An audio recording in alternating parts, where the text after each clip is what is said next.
নলছিটিতে পানিতে প্লাবিত হয়েছে বিভিন্ন অঞ্চল। ঝালকাঠি প্রতিনিধি মোহাম্মদ রিয়াজ মিয়ার তথ্যচিত্রে বিস্তারিত। সাথে আছে আমি রাজিয়া সুলতান। আপনারা দেখছেন I1 টিভি। 25 জুলাই শুক্রবার ঝালকাঠি নলছিটি উপজেলার বিভিন্ন অঞ্চল বন্যায় প্লাবিত হয়েছে।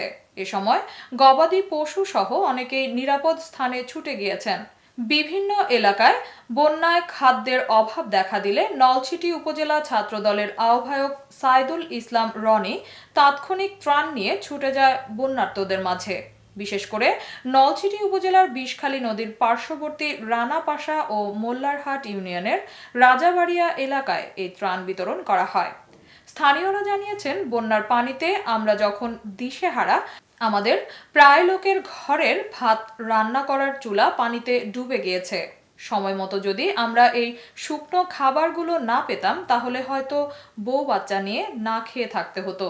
এক বৃদ্ধ জানায়, এভাবে যদি সাইদুল ইসলাম রনি ভাইয়ের মতো প্রতিটা নেতা খেয়াল রাখতো এবং সাথে সাথে আমাদের মাঝে আসতো তাহলে হয়তো এই দুঃখ কষ্ট থাকতো না।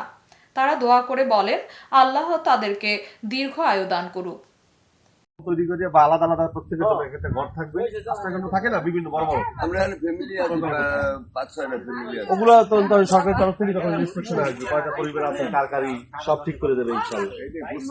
দোয়া করেন ইনশাল্লাহ, খালেদা জিয়ার জন্য দোয়া করেন। খালেদা জি অসুস্থ, তার নির্দেশনায় আমরা আপনাদের এখানে আসি। এগুলো দেখলে দেখা সহ্য করার মতো না, হৃদয় বিদারক। ভিডিওটা তো যখন ভেঙে যায়, কোনো মানুষ এভাবে থাকতে পারে বলেন? একটা মানে আপনার একটা দুর্ঘটনা, হঠাৎ একটা ঝড় ছাড়লো, কোনো কেউ ফোনও ধরতে পারবেন না, কোনো চার্জের ব্যবস্থা নাই, বিদ্যুতের ব্যবস্থা নাই, অন্ধকার। সকালে কারেন্ট গেছে, এখন পর্যন্ত কোনো খবর নাই। গ্যাস এজেন্ট কি অবস্থা আছে কিভাবে হার মাল্লাই জান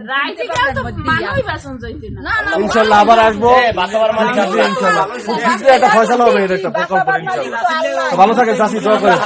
আপা আসি।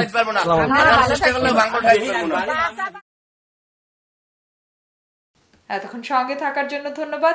I1 টিভি নিয়মিত আপডেট পেতে ভিজিট করুন আমাদের ওয়েবসাইট, ফেসবুক, ইনস্টাগ্রাম ও ইউটিউব চ্যানেলে।